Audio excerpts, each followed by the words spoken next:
I'm Gloria Purnell, and I've been involved with Bib and Tucker almost since the beginning for about 9 or 10 years. I came in very near the beginning. When we first started this project, I was a little bit hesitant because I appreciate Lily's with her very talented mind, and she came up with the idea of March Quilts to depict the 50th anniversary of the Voting Rights Bill, the Selma March.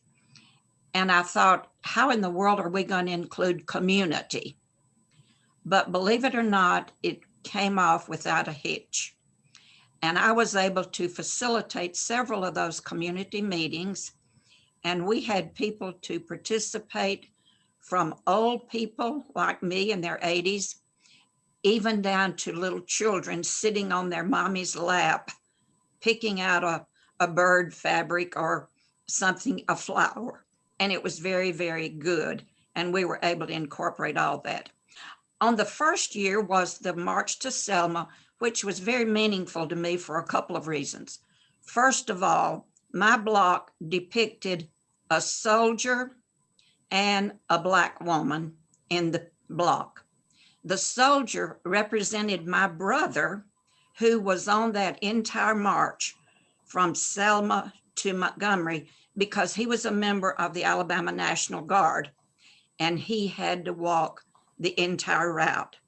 It was very difficult, but he told me many experiences about it. The second thing that was so interesting about that block was the woman that I tried to depict. Her name was Estelle Weatherspoon.